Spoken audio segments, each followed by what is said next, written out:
familiares, em nome de Jesus. Guarda, protegendo, Senhor amado, de todo mal. Abençoando, Senhor amado, derrama sobre a tua filha, a tua unção, a tua autoridade, a tua graça.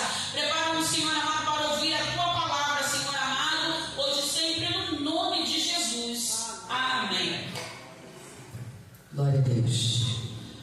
Abra comigo a sua Bíblia na carta de Paulo aos Filipenses, capítulo 3, versos 12, 13 e 14, que eu vou ler e você vai acompanhar. Filipenses, capítulo 3, aleluia, versos 12, 13 e 14, que diz assim a palavra do Senhor: não que já tenha alcançado, ou seja, perfeito, mas prossigo para alcançar aquilo para o que fui também preso por Cristo Jesus. Irmãos, quanto a mim, não julgo que o haja alcançado, mas uma coisa faço, e é que, esquecendo-me das coisas que atrás ficam e avançando para as que estão diante de mim, prossigo para o alvo, pelo prêmio da soberana vocação de Deus em Cristo Jesus. Só até aqui você pode se assentar. Glórias a Jesus. Quero te situar no contexto dessa palavra. Paulo, glórias a Jesus, é quem escreve esta carta. E neste momento que Paulo escreve esta carta, ele está em uma prisão. E segundo os estudiosos, ele está provavelmente na prisão de Roma, lá pelo ano de 62 depois de Cristo. E embora ele estivesse preso, mas como ele mesmo declarou, a palavra de Deus não está presa. Nada nem ninguém podia impedir ou iria impedi-lo de fazer a vontade do Senhor. Amém, igreja? A Bíblia vai nos dizer que Paulo ele está sob a orientação do Espírito, e um varão em sonho diz para ele: passa a Macedônia. E Paulo vai até Macedônia. Da Macedônia ele vai até Troade. De Troade ele é direcionado pelo Espírito até essa cidade chamada Filipos. E Filipos é uma cidadezinha, uma colônia romana ao norte da Grécia. E Paulo, quando chega ali, como de costume, ao chegar na cidade, ele vai procurar uma sinagoga, porque o primeiro grupo de pessoas que ele quer pregar é os judeus. Então ele não acha uma sinagoga, não havia uma sinagoga, por ser uma cidadezinha, não tinha ainda se estabelecido nem igreja e nem sinagoga naquele lugar. Mas isso não impede o homem e a mulher de Deus que quer buscar a Deus de ir buscar, independente de ter ou não uma igreja ou uma sinagoga estabelecida. Paulo então vai procurar um lugar reservado para orar, e ele está junto com Silas. Então ele vai até a beira de um rio. Ali ele encontra algumas mulheres que estão lavando, algumas que estão fazendo as suas atividades no dia a dia. Então Paulo e Silas começam a pregar a palavra para aquelas pessoas, para aquelas mulheres ali. E o texto bíblico, se você quiser conferir em Atos dos Apóstolos, capítulo 16, o texto vai dizer que uma dessas mulheres que vai aceitar Jesus, que vai se converter ali, é Lídia, a vendedora de púrpura. E não só ela, mas toda a sua casa e a sua família agora se converte ao Evangelho de Cristo, se batizam, são batizados com o Espírito Santo. E Paulo continua, a Bíblia vai dizer que alguns dias ele vai passar ali naquela cidadezinha, e outras vidas também são alcançadas. Então a gente vai entender que nesse momento Paulo está fundando, a partir dessas vidas, evangelista Marcos, uma igreja que é estabelecida naquele lugar. E como é que nós chegamos a essa carta? 10 anos depois, a igreja que foi estabelecida naquela ocasião, a primeira igreja da Europa, é essa igreja aqui.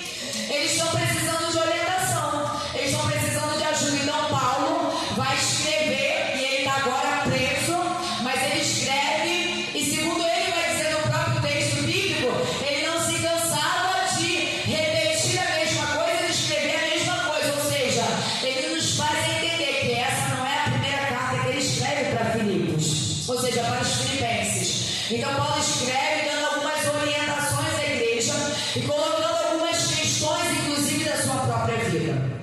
E uma das coisas que ele vai dizer é o que nós estamos lendo aqui no verso 12. Paulo vai dizer: não que eu já tenha alcançado ou que seja perfeito, Ou seja, Paulo está dizendo para mim e para você: olha, eu não alcancei a perfeição. Eu ainda não alcancei aquela estatura de varão perfeito. Mas Paulo ainda vai dizer aqui: mas eu não parei, eu não cansei, eu não estabeleci como se eu já estivesse perfeito diante de Deus.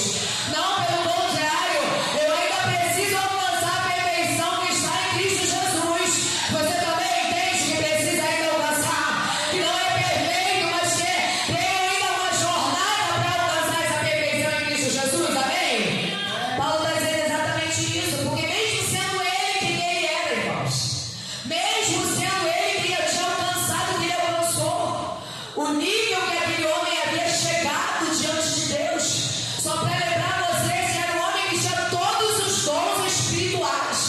Ele era um homem que havia fundado inúmeras igrejas, ganhado várias almas para Jesus, e agora, como pastor de todas aquelas igrejas, ele estava orientando, ajudando de perto e de longe. Ou seja, era um homem que já tinha feito muitas coisas para o reino de Deus. Ele já tinha passado por muitas coisas, mas ele não era arrogante ao ponto de dizer: eu já alcancei a perfeição. Não, não, não. Ele reconhece que ele ainda tinha muito para chegar lá, amém? E o início e o princípio básico da minha e da tua vida é reconhecer com humildade que nós ainda temos muito que melhorar e que mudar, amém, irmãos? Então continua prosseguindo. Mas Paulo, ele reconhece, mas ele vai dizer algo: mas eu prossigo para alcançar. E esse é o ponto que eu e você precisamos entender. Nós precisamos prosseguir. O que é prosseguir, missionário? Prosseguir é seguir. Prosseguir é continuar. Prosseguir é avançar. É insistir fielmente. Ele sabe que ele não podia parar. Ele sabe que ele não podia retroceder. Ele sabe que nada nem ninguém poderia estabilizar ele ou parar ele na caminhada. Ele tinha que prosseguir. Por quê? Porque Paulo vai dizer algo aqui que eu e você precisamos entender. Existe um alvo. Eu tenho um alvo. Paulo tinha um alvo. Você tem um alvo. A Bíblia vai estabelecer o primeiro e principal alvo da vida, da tua vida, que é Cristo, que é o céu de glória através de Cristo. Tem mais alguém aqui comigo que está prosseguindo para esse alvo, amém? Eu preciso prosseguir. E eu prossigo para o alvo, que é isso que Paulo está dizendo aqui. Eu preciso continuar. Ei, tem foco, tem uma meta, tem um objetivo bem definido. Agora eu e você precisamos. Nós precisamos aprender com Paulo. Ei, tem uma prioridade. Qual é a prioridade? O céu. Qual é a prioridade? Jesus. Qual é a minha meta? O céu de glória. Ei, o meu objetivo principal não pode ser nada e nem ninguém a não ser Jesus e o céu que nos aguarda por uma eternidade. Tem mais alguém aqui comigo nessa noite? Já entendeu e também tem esse foco, essa meta? É isso que Paulo está dizendo. Eu tenho esse foco, eu tenho essa meta e eu vou alcançar. Eu prossigo para isso. A minha vida é para isso. E no meio dessa jornada, qual é o meu objetivo? Levar outros para seguir comigo até Cristo, até o céu de glória. Porque a Bíblia vai dizer que tudo isso aí vai passar, mas as palavras do Senhor não vão passar. Paulo está dizendo que tem uma meta, que tem um alvo. Mas olha, queridos, no meio do caminho haverão pedradas.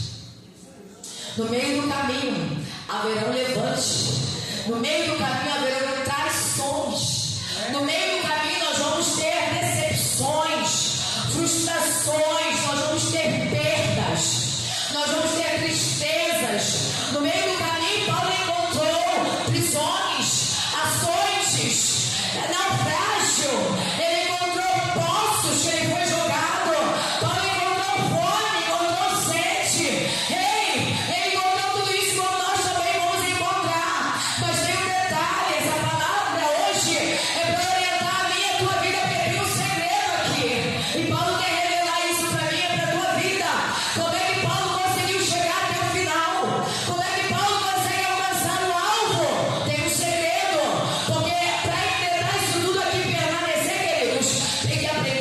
apóstolo Paulo. Paulo vai dizer para mim e para você, no verso 13, se você tiver com a sua palavra aí aberta, você pode acompanhar comigo. Mas uma coisa faço. Uma coisa faço. Eu gosto muito da tradução da Bíblia, NVI, que é a Nova Versão Internacional, que nesse trecho ela vai dizer assim, ó, mas tomam a seguinte decisão. É o mesmo sentido que Paulo disse, mas uma coisa faço. Só que ela está indo no âmago, ela está indo no X da questão para você entender o que Deus quer falar contigo. Por que Paulo vai dizer, eu tomo a seguinte decisão? Porque a minha vida e a tua vida com Cristo não é baseada em emoções. A minha vida e a tua vida com Cristo, a minha jornada e a tua jornada com Cristo não é baseada em sentimentos. Não pode estar estabelecida sobre as minhas e as tuas emoções, sobre o que eu sinto ou deixo de sentir, quando hoje eu estou bem ou não estou bem. Se hoje se eu acordei feliz ou se eu acordei triste, se hoje eu estou debaixo de guerra ou se hoje eu estou debaixo de alegria, se as coisas fluíram bem na semana ou se não fluíram. A minha e a tua jornada em Cristo não pode ser baseada nisso. Tem que ser baseada em decisão, em escolha, em posicionamento diante do céu. Amém? Então Paulo está dizendo algo que é fundamental. Uma coisa faço, tomo a seguinte decisão. Se você não entender isso, você não vai conseguir alcançar esse alvo, esse objetivo. Você está compreendendo o que Deus está falando? Então Paulo vai acrescentar, esquecendo-me das coisas que para trás ficam, avançando para as que estão diante de mim. Deixa eu te contar um segredo. Ninguém consegue alcançar o alvo se começar a carregar tudo que está lá atrás, tudo que aconteceu lá atrás, todas as frustrações, todas as tristezas, todas as traições, tudo que sofreu, tudo que passou. Ei, se você começar a carregar essa bagagem toda, sabe o que vai acontecer? Tu vai parar no meio do caminho. Se você carregar esse lixo todinho, sabe o que vai acontecer? Esse lixo vai te parar no meio do caminho. Não tem condições de chegar no alto carregando essa bagagem. Ninguém consegue. E a palavra do Senhor nessa noite está nos ensinando este segredo de Paulo, que é o que Jesus fez. Você já imaginou? Jesus que passou tantos levantes com os fariseus, passou tanta acusação, Satanás, o próprio Satanás se apresentando para ele, para tentar impedir a obra gloriosa que ele ia fazer. Você já imaginou se Jesus carrega isso rumo à cruz? Ele ia parar no meio do caminho, porque até o seu discípulo negou ele. Que tristeza. Passou 3 anos e meio com ele e negou ele. No momento mais importante, Jesus precisava de apoio, todos o deixaram. Deixa eu falar para você, não tem como seguir com essa bagagem. Então Paulo está dizendo, esqueço das coisas que para trás ficam. Ei, deixa para trás, não olha para trás. O nosso alvo está diante de nós. O que Jesus tem para mim, para você, está adiante. Não tem nada de Cristo para mim, para a tua vida lá atrás. O que passou, já passou. Não vai voltar. Ao contrário, eu tenho que largar para trás. Olha, quando Jesus, o Senhor, deu orientação para nós e a sua família, sai daí que eu vou destruir essa cidade. Não olha para trás. A mulher de novo foi olhar para trás. O que aconteceu com ela? Ela se tornou uma estátua de sal. Olhar para trás paralisa.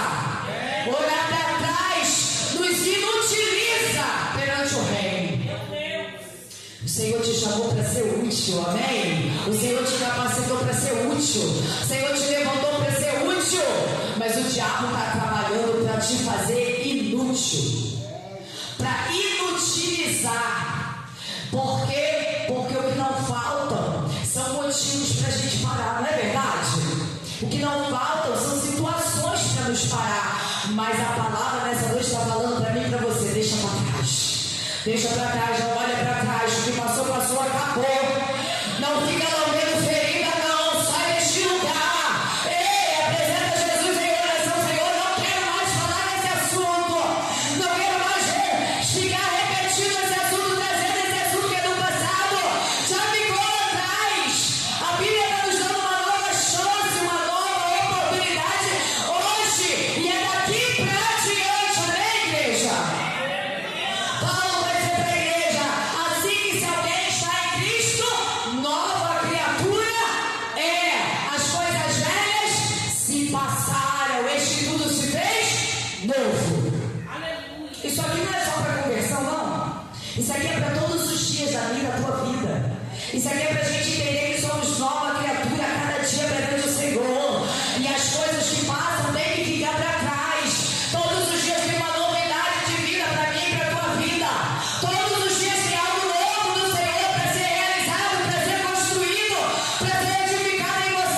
Se posiciona como o Senhor está te chamando. Se posiciona como o Senhor quer. Larga as coisas para trás. A orientação de Deus para o povo de Israel não era diferente. Isaías vai nos dizer isso no capítulo 43, versos 18 e 19. Não vos lembrei das coisas passadas, nem considerei as antigas. Eis que farei uma coisa nova. O Senhor tem sempre novidade para mim, para a tua vida. Então para de arrastar as coisas do passado. Ah, missionária, mas você não sabe o que eu fiz. Não sei, não quero saber. E não vai edificar nem a minha nem a tua vida você me contar. Jesus também não quer saber do que passou. Ele quer saber do que é hoje. Quem é você hoje? O que você está fazendo hoje? Como você está se comportando hoje? O que você está aprendendo em Cristo hoje? Para que Ele possa trazer diante de você o amanhã que é cheio de novidades. Amém, igreja? Amém. Jesus vai nos ensinar algo lindo. Primeiro Ele vai falar que não se coloca vinho novo em odre velho. E Ele ensina por quê. Aleluia. Vinho novo, que representa alegria, em odre novo. Como é que Ele vai derramar alegria num odre cheio de remendo, que quando colocar o vinho ele vai se espatifar, ele vai arrebentar, não vai aguentar a pressão? Como é que Ele vai colocar as novidades que Ele tem com você, moribundo, arrastando coisas do passado que não está resolvendo nada, que não ajudou em nada, que não está fazendo nada pela tua vida? Esse é o primeiro ensinamento de Jesus. Vinho novo em odre novo. Cadê os novos na presença do Senhor nessa noite? Vambora, declara! Vambora, frente, se levanta, sai deste lugar! A segunda coisa que Jesus vai nos ensinar, quando o Marcos, o Evangelho de Marcos, ele escreve, Jesus chama os 12. Tinha mais ensinamento para eles. Dá sobre eles autoridade e poder sobre os espíritos imundos. E diz para eles, de 2 em 2, vocês vão pelas cidades. Dá orientação sobre o que eles deveriam levar. Leva bordão, mas não leva dinheiro, não leva alforje, não leva 2 capas. A cidade ou a casa que vocês entrarem, vocês vão ficar lá até vir embora. Mas tinha algo fundamental que Jesus já sabia que ia acontecer. E aí essa é a questão que Deus está falando comigo e contigo. O Senhor já sabe que nós vamos passar as situações do dia a dia. Ele já sabe. Mas Ele já nos deu orientação, está nos dando orientação e nos dá capacidade para vivenciar elas. Amém? Jesus vai dizer assim para eles, quando alguns não vos receberem, nem vos ouvirem, saindo dali, sacudi o pó que está debaixo dos vossos pés em testemunho contra eles. Entenda o que Jesus está falando. Saiu de lá, chegou ali, não quer ouvir, não quer receber a palavra, não briga, não discute, não arruma problema, não arruma confusão, sacode a poeira que está debaixo do pé. Não traz nem a poeira daquela cidade. Ele não traz rejeição, ele não traz as palavras negativas, não traga os maus tratos, não traz a negação, não é para carregar nada disso. Nem por essa cidade eu quero que vocês tragam, sabe por quê? Tem algo novo para vocês aprenderem adiante. Segue, simplesmente segue. Deixa o que aconteceu lá atrás, deixa ficar lá atrás e segue na direção que eu estou dando instruindo a vocês. Está entendendo o que Deus está falando? Jesus estava ensinando eles porque tem uma forma que eu e você precisamos aprender no dia a dia. Isso é todos os dias da nossa vida. Você já pensou? Hoje eu sofro uma rejeição, eu carrego ela. Aí amanhã alguém nega alguma coisa, aí eu carrego aquilo ali. Aí depois de amanhã ela faz uma coisa, me maltrata, aí eu carrego isso daí. Ei, irmãos, ninguém vai chegar diante dessa forma. Com o coração cheio, com a mente cheia. Então Jesus está dizendo, sacode até a poeira que está debaixo do pé. Não carrega não. Vem, livre, são. Chega aqui, sem nada. Em testemunho contra a cidade. E o Senhor ainda vai acrescentar algo aí. Haverá mais rigor contra eles do que contra Sodoma e Gomorra. o juízo contra eles vai ser terrível. Então o conselho de Jesus para mim e para você é: deixa diante de Deus em oração e segue. Não vai confusão, não vai arrumar briga, não vai nada, não carrega nada disso. Coloca o seu coração diante de Deus: Senhor, tira do meu coração, limpa meu coração, a minha mente. Não quero, Senhor, carregar nada disso. Senhor, está nas tuas mãos. Deixa nas mãos do Senhor que Ele vai tratar. E você e eu seguimos. Amém, igreja? Tem mais alguém que vai seguir comigo? Não existe possibilidade de ir adiante se não for dessa forma. Alguém que passou por tantas coisas como o apóstolo Paulo tem ou não tem autoridade para nos ensinar? Tem, não é verdade? Assim o Senhor também forja a minha e a tua vida. Nós vamos passar para ter autoridade de ensinar, para ter autoridade para falar. Nós vamos vivenciar para ter autoridade para dizer: ei, eu também passei por isso, mas o Senhor foi comigo. Eu deixei o que tinha me deixado para trás e segui. Agora é para viver o novo de Deus. Amém, igreja? Ele está nos ensinando como fazer. Mas a gente tem isso também em várias passagens da Bíblia, em várias situações. O Senhor me trazia Jacó e Esaú. E você sabe que Jacó, ele tomou a bênção do seu irmão Esaú. E aquilo ali foi terrível para ele. E ele foge. E ele passa anos lá na casa do seu tio Labão. Mas ali ele paga o preço dele também. Assim como ele enganou o irmão, ele foi enganado. E ficou lá 7 anos trabalhando para uma esposa. Aí foi enganado pelo tio. Aí 7 anos teve que pagar de novo por ela. Mas o Senhor era com ele. Porque ele estava se arrependendo, se posicionando. E todas as vezes que o nosso posicionamento foi esse, Deus, Ele é conosco também. A Bíblia vai dizer que chega um momento que o próprio Deus, Ele já está cansado, Ele já entende que é o tempo dele acabar ali na casa de Labão. E o Senhor fala para ele: volta para sua parentela. Volta lá, para onde está o seu irmão. E aí ele manda mensagem, quer encontrar com o irmão, fica sabendo que o irmão vai encontrar com ele no meio do caminho, mas ele vem com vários homens e ele fica temeroso. Isso ele vai ter experiência, aquela experiência lá de brigar com o anjo, lutar com o anjo, porque ele queria Deus, ou seja, ele estava com medo que o seu irmão se lembrasse do passado, do que ele fez com o irmão, e agora fosse se vingar, matando ele e toda a sua família, que estava saindo da casa de Labão, e pegar tudo aquilo que ele tinha, porque Deus prosperou ele na casa de Labão. Então ele vai ganhar com o anjo, vai ganhar ali naquela guerra, e vai encontrar com seu irmão no meio do caminho. Quando ele vai de encontro ao seu irmão, ele tem uma atitude, a atitude de arrependimento. A Bíblia diz que 7 vezes ele se prostra em terra. Com quem diz: meu irmão, me perdoa. Meu irmão, eu estou arrependido. Meu irmão, perdoa o que eu fiz. E a Bíblia diz que quando eles se encontram, eles se abraçam, choram, ou seja, há um conserto. Você está entendendo isso? Porque tem situações que Deus vai nos mandar consertar e tem que consertar. Tem situações que Deus vai dizer: ó, vai lá e pede perdão.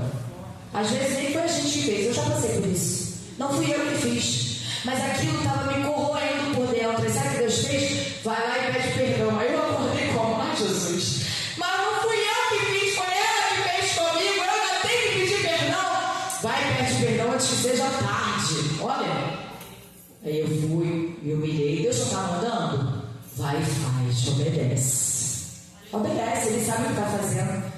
Pedir perdão. E está tudo bem, porque a gente tem que consertar. Tem que aprender a consertar. Vai ter situações como essa. Ou você conserta ou a tua vida fica paralisada. Ou você aprende a colocar logo a casa em ordem. Ou você vai ficando dando essa volta no deserto até cansar. Ou vai morrer no deserto como o povo de Israel, que não queria consertar o que tem que ser consertado. Você está entendendo? Você quer que Deus fale mais claro que isso com você? Ele aprendeu. Só que olha o detalhe. Depois que eles fizeram o concerto, cada um seguiu, não seguiram juntos. Cada um seguiu a sua vida para um lado do seu propósito. Porque nem sempre a gente vai seguir junto, não. Mas o concerto foi necessário, foi feito. A Bíblia ainda vai nos falar acerca de José. Tu não conhece a vida de José, amém? José sabe disso.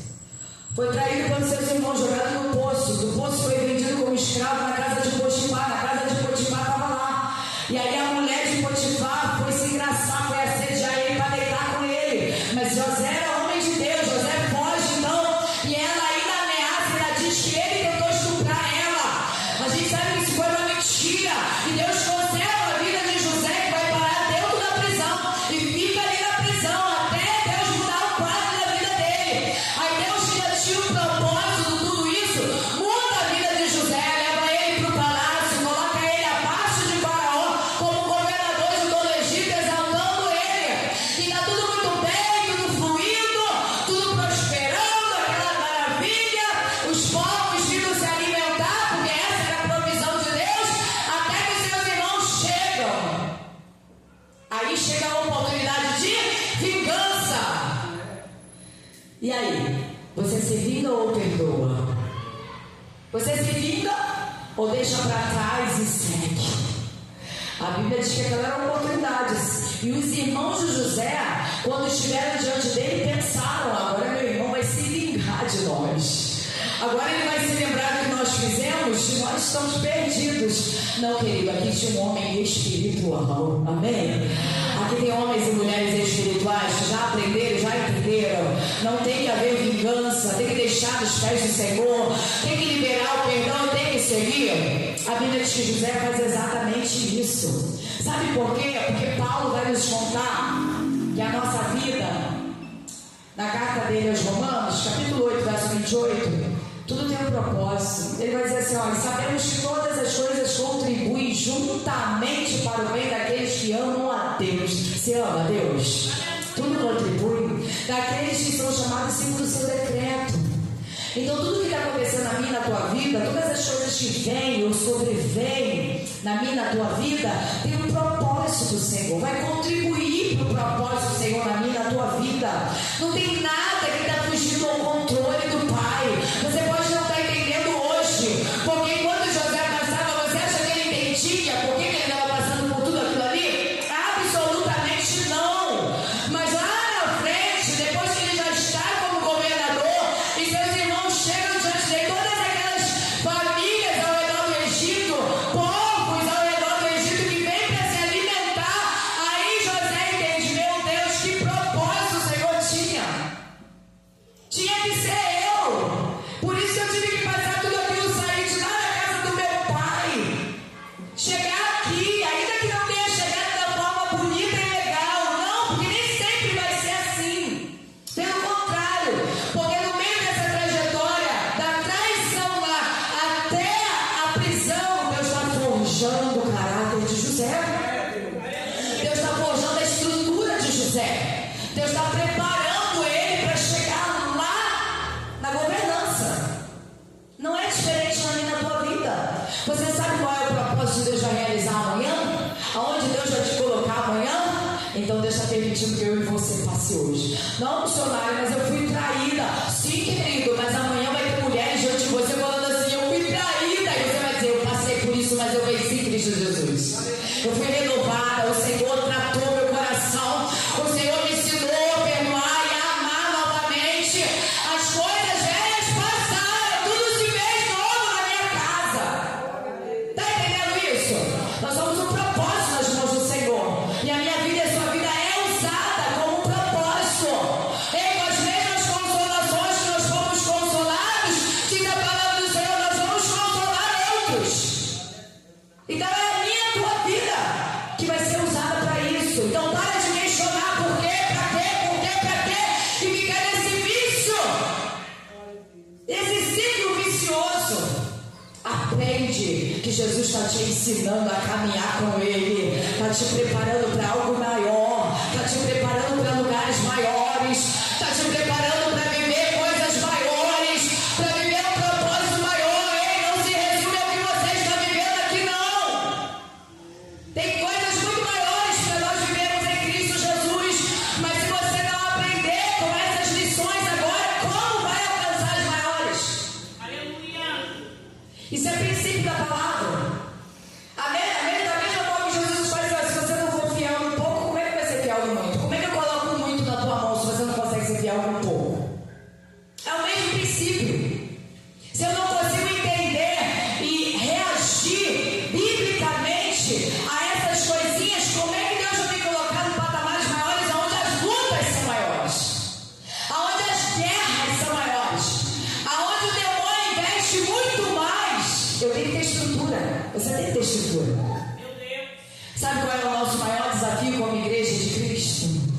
como ministros do Evangelho, é como Paulo poder dizer assim, ó, combati o bom combate. É combater esse bom combate proposto pelo Senhor diariamente para mim e para a tua vida. É aprender que o soldado, ele tem que usar as armas certas no momento certo, parece. É saber que a roupa do soldado não é a mesma que ele dorme, ou que ele fica dentro de casa. Não, tem uma roupa específica. É saber que o Senhor nos chamou, e quando Ele nos chama, tem coisas novas, tem mudança, tem transformação, e eu preciso entrar nessa questão, me enquadrar nisso. Começar a buscar as roupas espirituais para poder combater esse bom combate. Paulo vai dizer: acabei a carreira, mas acabar em comunhão com o céu, acabar com comunhão com o corpo de Cristo. Não é virar desigrejado, não é virar alguém que vira inimigo de Cristo com a Bíblia na mão, como a gente está vendo aos montes aí, pregando heresia, vivendo uma vida torta e dizendo: vou para o céu, vai nada, vai para o céu na boca do leão, porque o céu, onde o Senhor tem propósito para mim e para você, é com choro, é com lágrima, é com renúncia, é com muita dor, mas é com muita tribulação que nos importa chegar no reino dos céus. Acabei a carreira, Paulo disse. Comunhão com a minha salvação garantida. Cadê os irmãos que estão junto comigo? Combatendo o bom combate, acabando a carreira. Acabando, que eu digo, não é como Paulo, que já sabia que estava findando, estava indo para a morte. Não, nós nem sabemos qual é o dia da nossa morte. Aí ele fora revelado por Cristo. Estou encerrando, Paulo, teus dias na terra. Já era um idoso, já tinha feito muito para o Evangelho de Cristo. Não, a gente não sabe, mas pode ser que amanhã seja o dia do Senhor encerrar a minha e a tua vida, a gente nem sabe. Mas o importa é que hoje nós estamos combatendo o bom combate, amém? Importa é que hoje, o que foi proposto para hoje, eu e você concluímos com êxito e guardei a fé. Jesus falou algo que é preocupante. Eu e você precisamos estar atentos a isso. Está na palavra. Quando vier o Filho do Homem, porventura achará fé na terra? Sabe o que Jesus está dizendo? Assim como o amor de muitos está esfriando por se aumentar a iniquidade, a fé está indo pelo mesmo caminho. Então eu e você precisamos zelar que a nossa fé esteja intacta, amém? Eu e você precisamos zelar para que a nossa fé permaneça, para que a gente continue confiando, continue esperando, com esperança viva no Senhor. A nossa fé ela não pode nem estabilizar, ela tem que aumentar pelo nosso Senhor, para que a gente possa ver o sobrenatural dele ainda acontecer nos nossos dias. Se coloca de pé no nome de Jesus, porque o Senhor está nos chamando para combater o bom combate, acabar a carreira e guardar a fé. Preserva a fé no seu coração. Declara todos os dias a palavra, por isso que precisamos estar em comunhão. Não podemos abaixar a guarda, não podemos paralisar a obra que Ele começou na minha e na tua vida. Não diminua nem o ritmo, pelo contrário, aumente ele orando mais, jejuando mais, consagrando mais. Não deixe as coisas desse mundo te embaraçar, porque senão nós vamos perder aquilo que é mais importante. A Bíblia vai dizer assim, que adianta ganhar o mundo inteiro e perder a salvação da sua alma. Eu estou mais preocupada com o trabalho, com o dinheiro, com família, com isso, com lazer, com tudo. Mas e aquilo que Ele propôs para a minha vida espiritual? Que é o que vai me garantir o céu. Então coloca a casa em ordem nessa noite, amém? Fecha teus olhos que eu vou orar por você. Nessa noite alinha a tua vida a palavra do Senhor. Aleluia, glória a Deus. Em nome de Jesus, Senhor Deus,